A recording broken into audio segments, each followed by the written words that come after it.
There is a code among wolves. Honor the hierarchy. Maintain order. Obey the rules. But this is the story of a rebel. In Yellowstone National Park, a wolf like no other appears on the scene. A free spirit who plays by his own rules. Over the course of his life, he changes the fortunes of Yellowstone's most iconic pack and offers a new look into the mind of a wolf.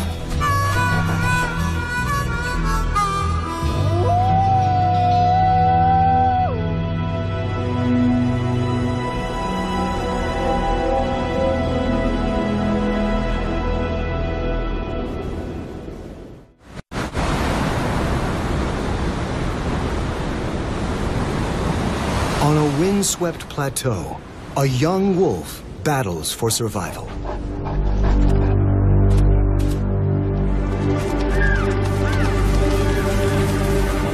He is Black Wolf, a 2-year-old loner who recently broke from his pack. No wolf wants to be alone. It's too hard to make a living without allies.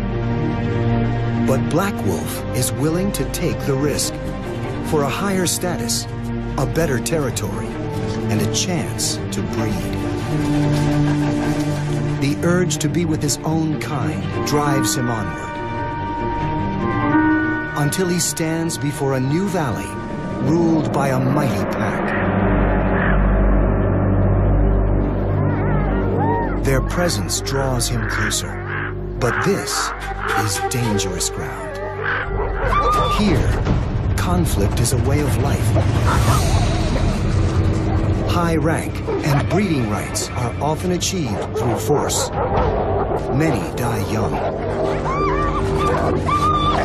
But he is no ordinary wolf. Instead of strength and aggression, he's armed with cunning, and he brings his own recipe for success. His entire young life has led to this moment. It all began 2 years earlier and many kilometers away in Yellowstone's thermal caldera.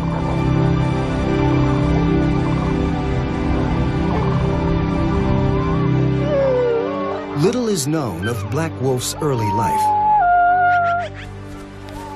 Knowledge of other Yellowstone wolves can paint a broad picture. Like all wolves, he was born within a family unit, a pack. In this pack, a white female is the reigning matriarch. Her daughter is a subordinate and Black Wolf's mother. At 2 months, the youngsters enjoy a pampered life. The adults constantly feed, groom, and generally fuss over them. His grandfather, the pack's alpha male, takes charge of today's food delivery.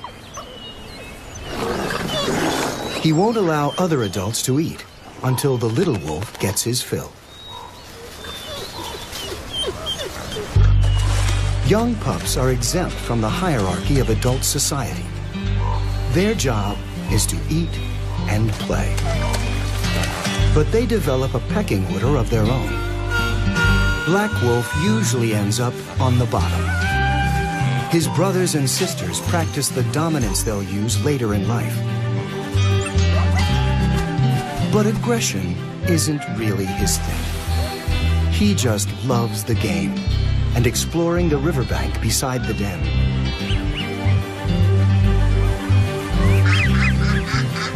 Right now, this is his entire world.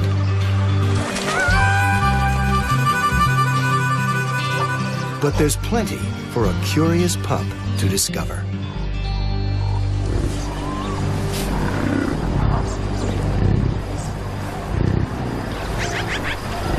Beyond the safety of the den, Yellowstone is a more dangerous place.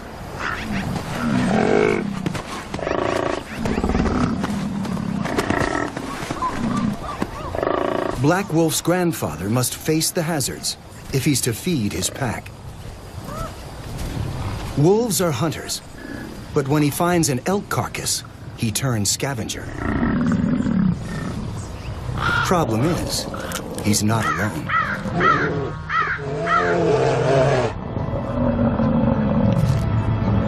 The ready meal attracts a mother grizzly bear. The wolf protests, but there's little he can do against 130 kilos of muscle and thick hide. But even a bear must be careful. The smell of blood seems to drive bison into a defensive display. They turn their aggression on both predators.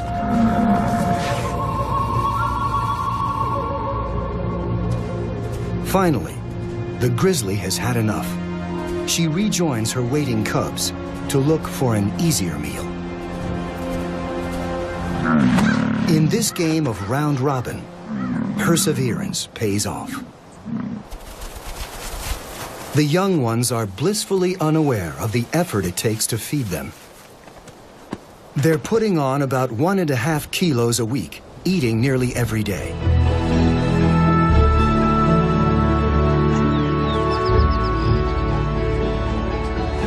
By mid-October, Black Wolf tops 20 kilograms. He and his brothers and sisters are nearly full-grown and able to keep pace with the adults. Now he can begin a critical stage in his education. His first lesson in hunting.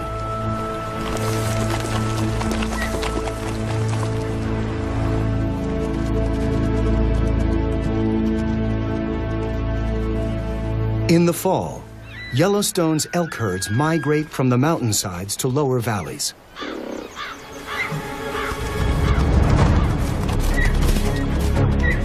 The wolves know where to find him. The alpha male leads the charge, and the other adults synchronize their attack. A few steps behind, the youngsters watch and learn.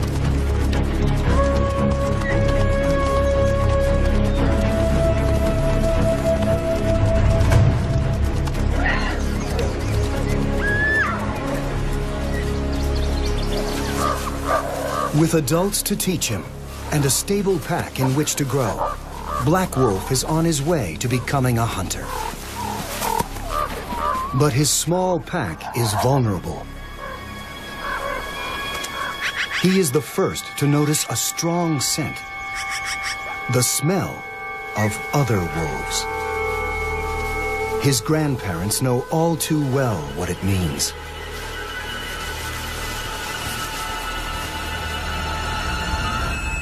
Invaders. A rival clan from the south has slipped into their territory. They're a large pack of tough bison hunters, and they're looking to grab this land by intimidation or by force.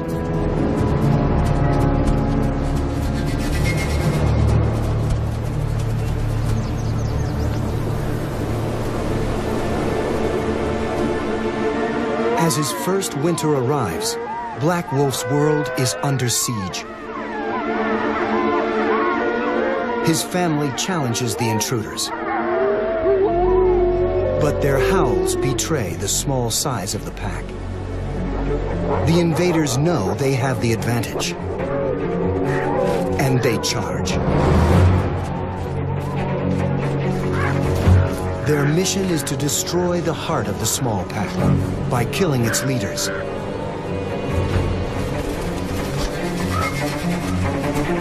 Black Wolf's grandfather, the alpha male, is their first target.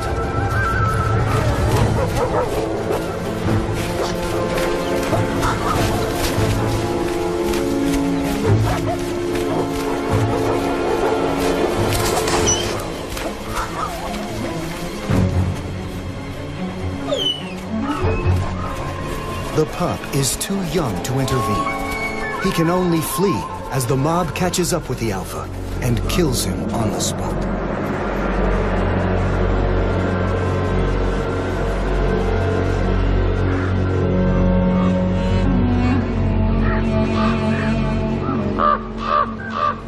The family's one hope is escape. Black Wolf's mother gathers the young ones and leads them over a ridge to safety. They wait for grandmother, the matriarch, to catch up. But she, too, will not be coming. The white female fought to guard her homeland and protect her family. She is mortally wounded and stays in her territory to the end.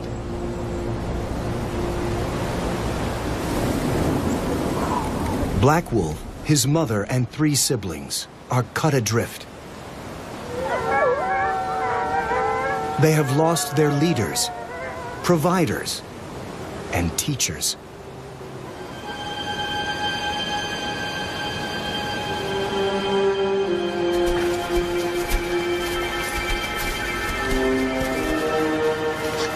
His mother cannot hunt and care for all the young on her own.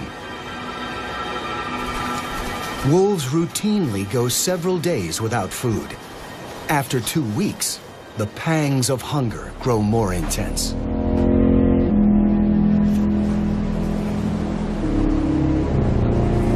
There is prey in this new territory.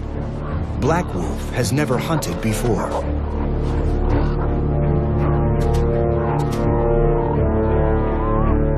If there's a time to step up, it's now.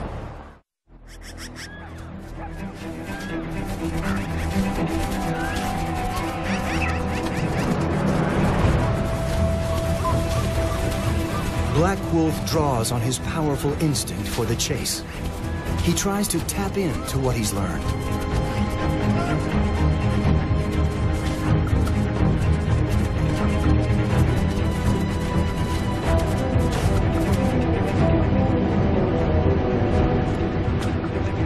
But the prey seems to sense his inexperience.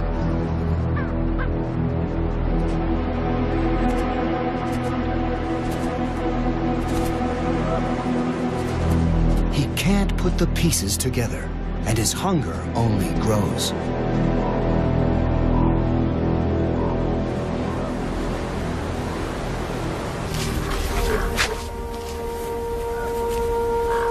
At every turn, the quest for food is a failure.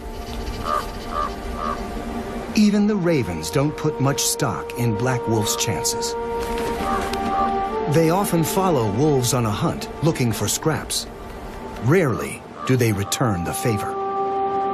But a gathering of birds nearby catches his eye, and his nose guides him to the strong scent of carrion. An old elk has died. Yellowstone's harsh winter has taken one life and saved another.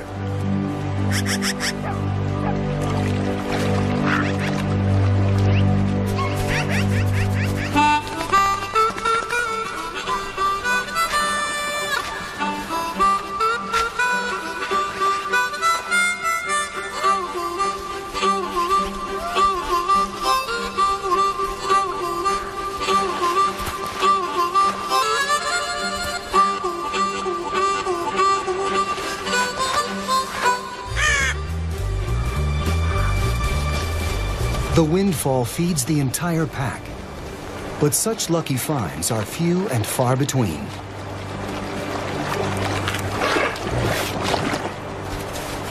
To survive, they need to hunt, and to hunt, Black Wolf needs more training. What he really needs is a father figure.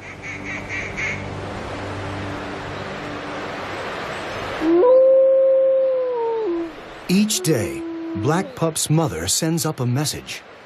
She is in estrus, and her need to mate is nearly as strong as her will to survive. Her howls identify her as an available female. They read like a beacon to any solitary male. But no one answers her call.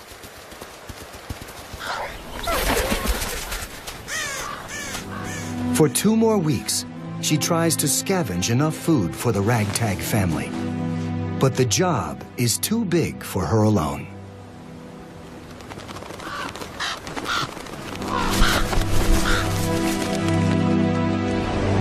Winter blows icier than ever, taking a toll on all who dwell in Yellowstone.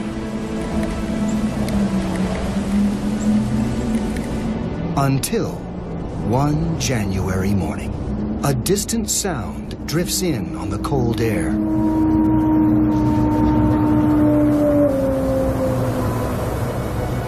A young male wolf wanders into the neighborhood.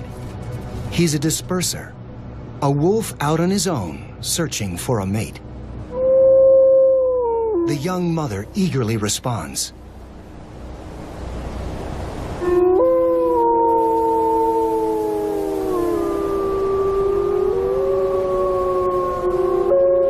And an exchange of calls guides him to her.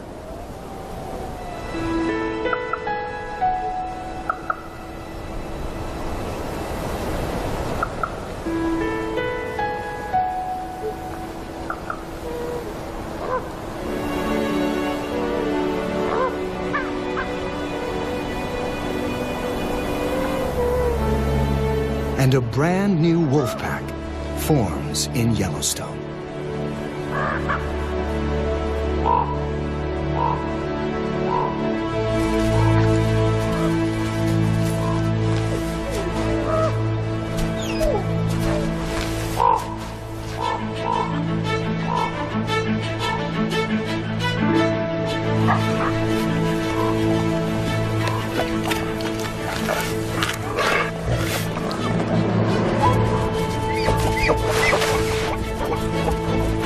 The new stepdad proves to be a solid provider.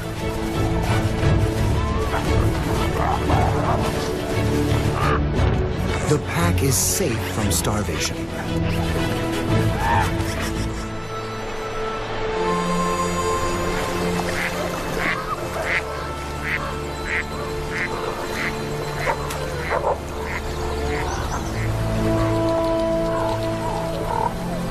Black Wolf is a yearling now. It's time to share the burden of bringing food for the family. He must become an elk hunter. One morning, his stepfather leads him and his brother to a nearby pond. A small group of cow elk have come to drink. Black Wolf eagerly launches the chase. But as before, the prey fights back. A kick from an elk can break a wolf's jaw.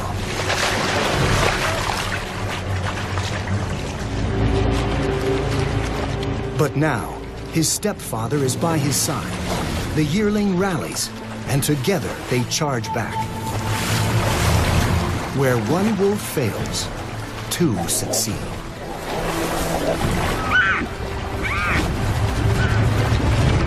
Finally, brother charges in to help finish the job. Black Wolf is a hunter now. Yet, in the moment of triumph, this successful partnership is about to be broken. At the end of his 2nd year, he feels an irresistible calling. The urge to mate pulls him away from his family. To answer the call, he must leave.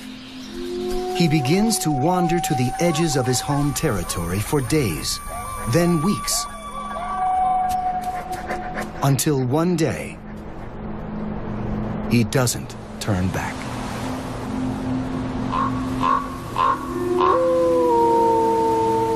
He steps into the unknown as a lone wolf.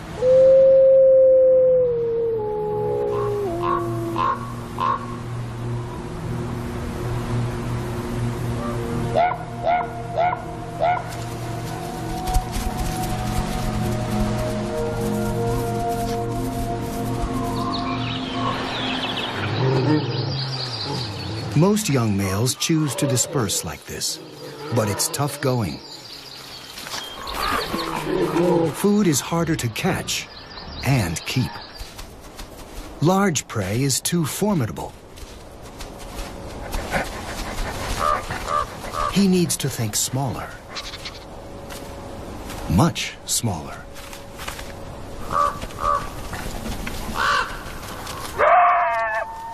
Thieves dog his every step.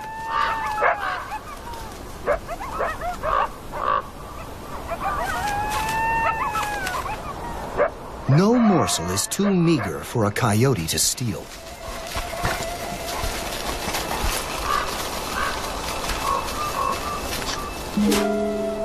But they underestimate his determination. They can hassle and taunt, but they can't shake his focus.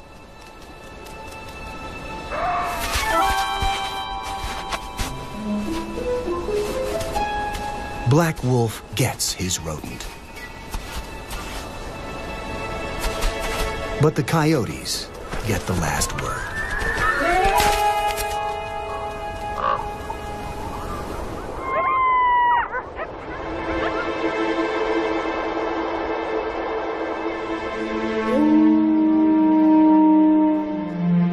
He endures this vagabond life for one reason: find a mate and end the solitude.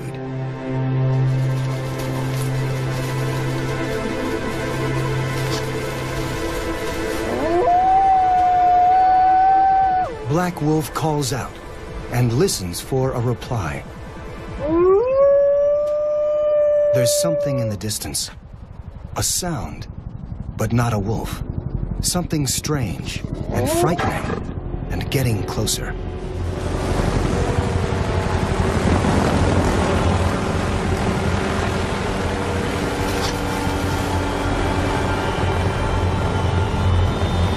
In an instant, the sky unleashes chaos, a deafening roar and blinding snow.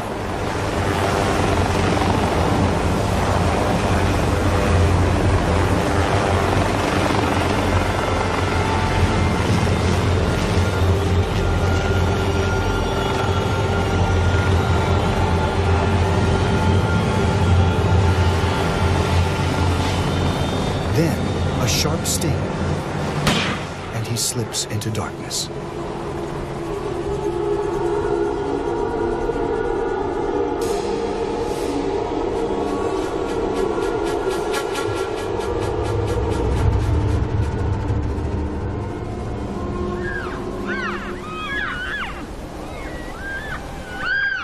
Four hours later, Black Wolf emerges from his encounter with man. He is now a tagged and collared animal, Yellowstone wolf number 302. Like so many of his fellow wolves, he will be monitored by humans. Now, his movements and behavior will be well documented.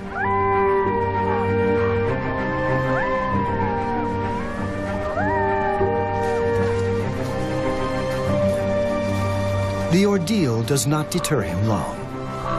He pushes north until he stands before a broad valley.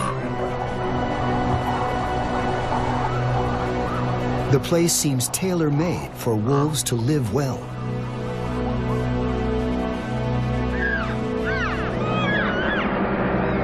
And they do. One of Yellowstone's largest wolf packs rules this valley. The Druid Peak Pack, 17 wolves strong. He's an outsider here, an enemy. Strolling into their territory is asking to be attacked.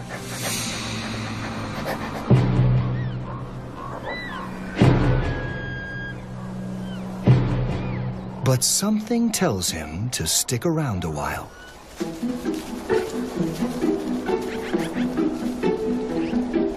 A pretty face can have that effect.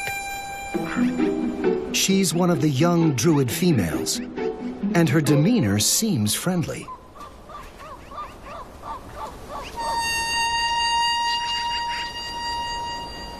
Downright enthusiastic is more like it.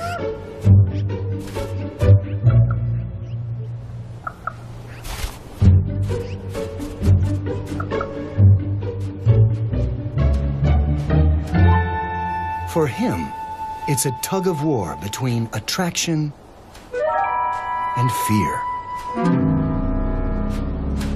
There's good reason to be wary. Her father is the druid leader, a powerful alpha male called 21. Black Wolf tries to play it subtle. If only she'd stop bouncing around. Too late. Alpha males kill intruders like him.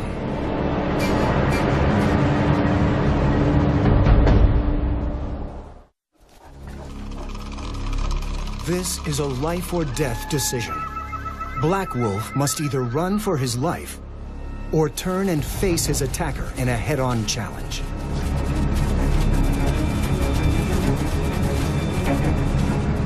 But given two options, he picks a third.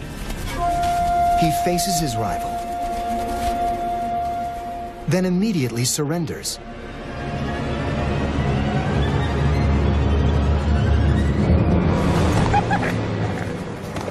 The charm offensive fails. Now he's in trouble. In his panic, he runs straight for the park road. A bad idea. More than a dozen Yellowstone wolves have died in traffic. Most won't go near it. But that is his saving grace. The road is like a force field. It stops the attacker in his tracks.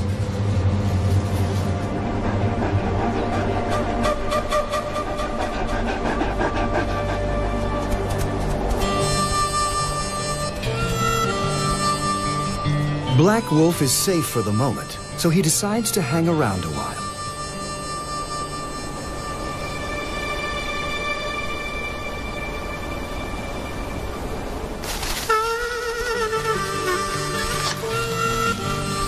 He flits about the pack, serenading the alpha's charcoal gray daughter, and every other female within earshot.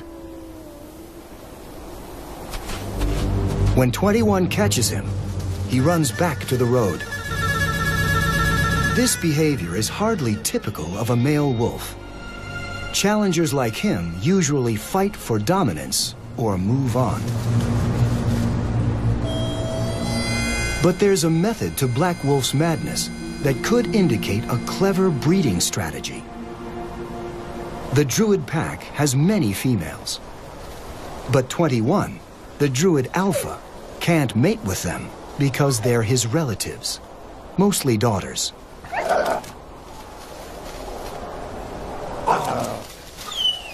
That's not to say he doesn't try once in a while, but when he does, he gets an earful.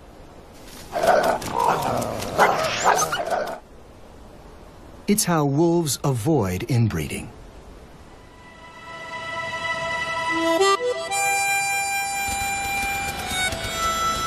So when a dark, handsome, and very available stranger shows up, what's a young wolf to do? For the rest of 2003, Black Wolf blossoms into his new role as Casanova, wooing females from his base of operations on the park road.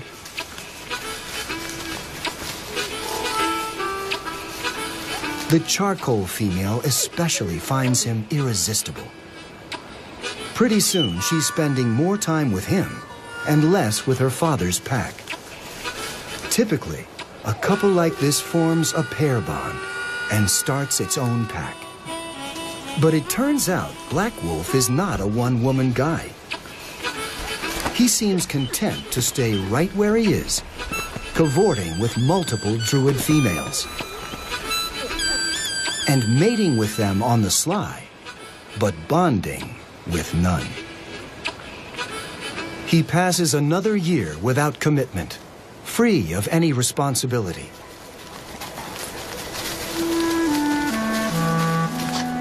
Eventually, such behavior has consequences. In 2003, Black Wolf becomes a father. On spring days, when the coast is clear, he sneaks into the Druid den to visit his pups. He's pulling off a unique balancing act. He's not a pack member, but he's not really an outsider either.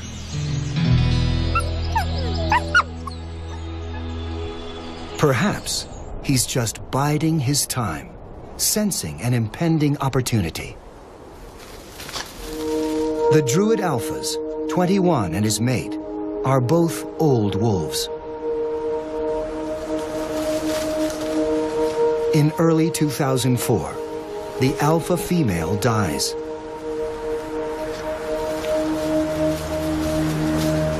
A few months later, 21 himself climbs a high ridgeline and disappears.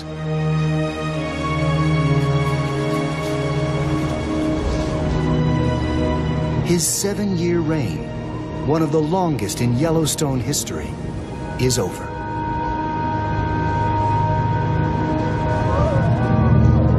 The loss leaves the Druids reeling and desperate for a leader. Some even abandon the pack. This could finally be Black Wolf's moment. But not so fast. A new candidate saunters into the valley. Another dark stranger, and he intends to rule the Druid pack himself. The newcomer to the valley is no stranger. He's actually Black Wolf's younger brother, a male called 480.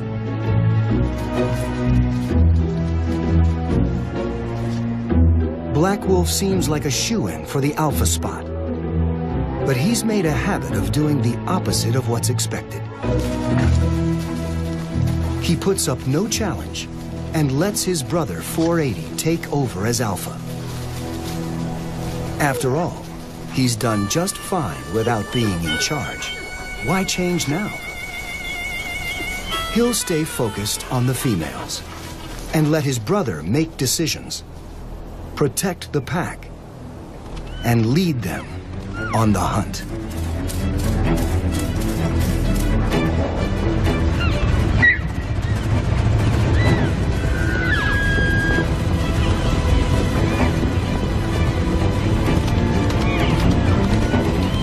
With 480 in charge, the Druid Peak pack begins to recover.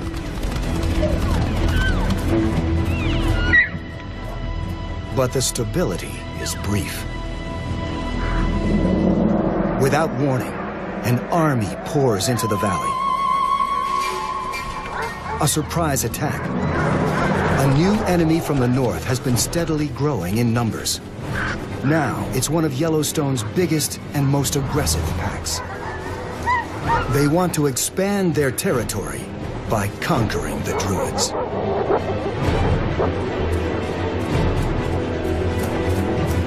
For the second time in his life, Black Wolf is on the losing side, outnumbered and on the run. As the Druids flee, he falls back on old instincts. He makes a beeline for the Park Road, his sanctuary.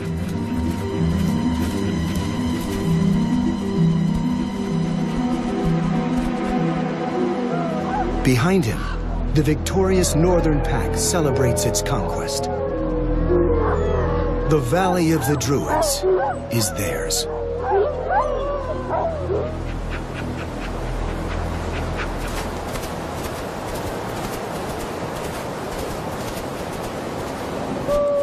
In crisis, wolves sometimes abandon their pack. A fresh start could be waiting for Black Wolf just over the next hill. But instead, the former rambler picks up the scent of his packmates and joins them in exile.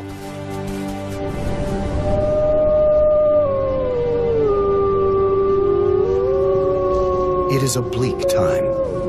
Disease sweeps through Yellowstone. In 2005, no Druid pups survive. Under the strain, the pack fragments. The once mighty Druid clan dwindles to just 4 wolves. Black Wolf, the Alpha 480, and 2 females. Together, the four wolves survive to greet another spring.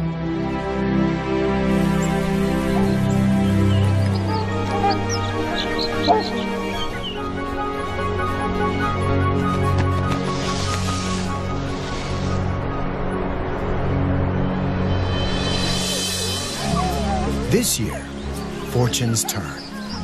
2 litters of pups are born. Black Wolf is likely the father of some. The 8 little ones evade disease. They grow into the new foot soldiers of the Druid pack.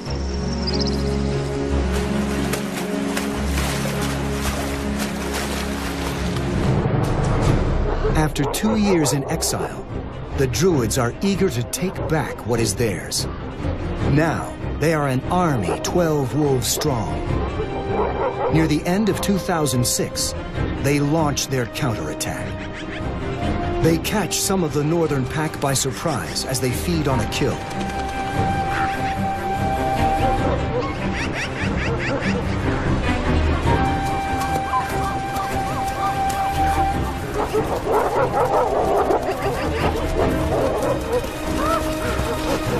Black Wolf is in the thick of the fray.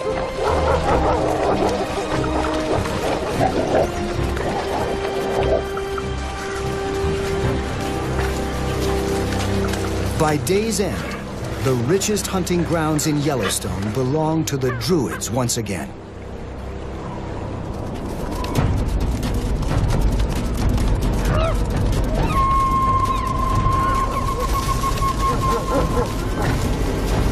Black Wolf is now 6 years old, a tough animal, and the Druids' best hunter.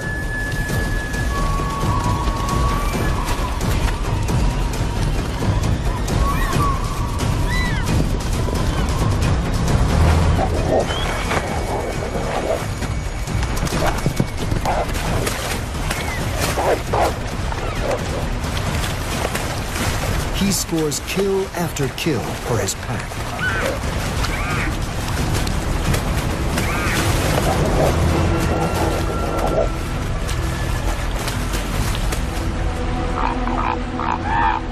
By now, he provides for the family as much as any alpha. He should be settling into his golden years as a pack elder, but new problems keep turning up.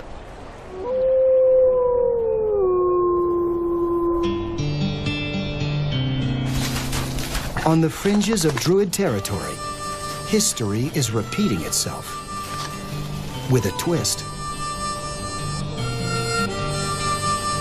A young crooner has appeared.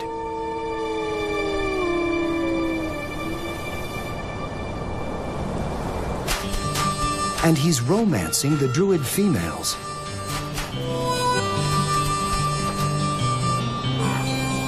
It's the alpha's job to kick out intruders. But 480 is not on the case. He doesn't seem to care what his daughters get up to.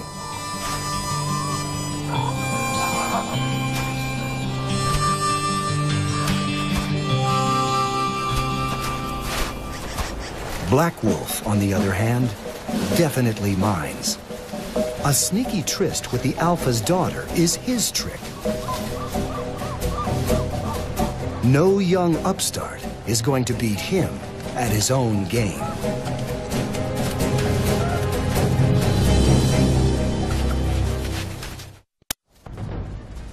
Black Wolf brings all his power to bear on the intruder. He's built like a tank. But the spry Don Juan is a slippery opponent, running circles around his aging rival. It's like he's using pages out of Black Wolf's old playbook. Clearly, other males can pull off the Casanova strategy as well as he can. If the old wolf is going to do the work of an alpha, he should at least get the benefits. But no. He still has to endure life as a subordinate. 480 never misses a chance to remind him who's boss. It could be that Black Wolf has finally outgrown the Druids.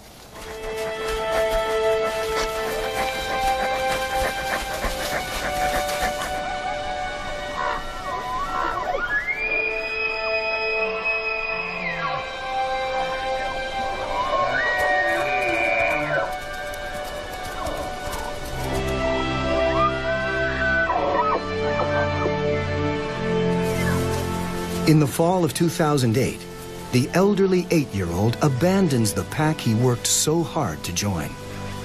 It's a bold move that's usually reserved for wolves a quarter his age, journeying into a new territory, looking for a mate.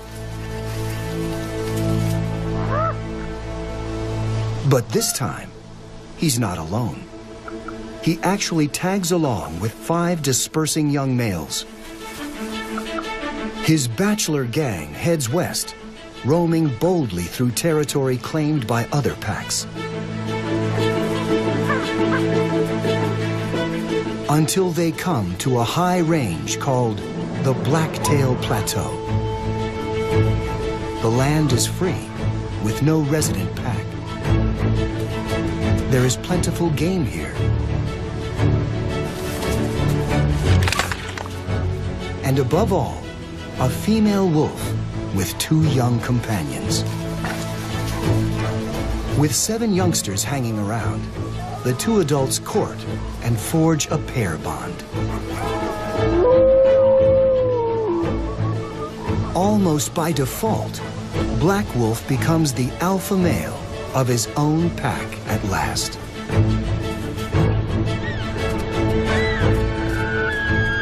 Yellowstone wolves seldom live past 5. Black Wolf is nearly 10. He has lived through war, exile, and famine. He has hunted elk by the hundreds. Few wolves can match his experience.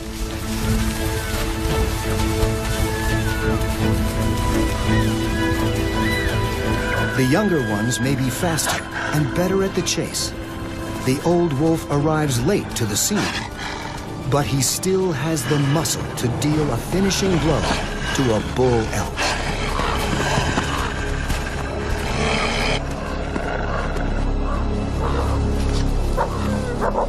Under his steady leadership, the new pack thrives.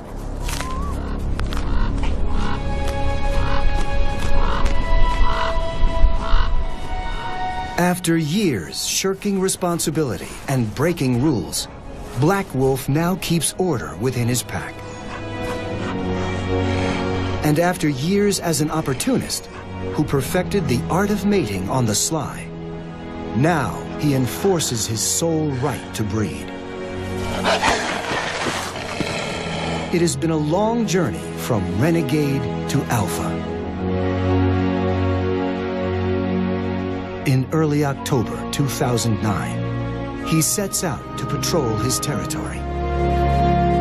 He never returns. He probably clashed with enemy wolves and died defending his pack's home.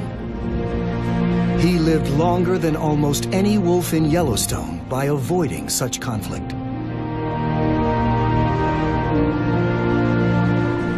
He likely sired more offspring than any other male, nearly all of them in secret. A strategy he didn't invent, but may have perfected. Just before the end, he witnessed the birth of one final litter, the only pups he ever fathered as an alpha male. In Yellowstone, the Blacktail Plateau pack lives on, and with it, the legacy of Black Wolf.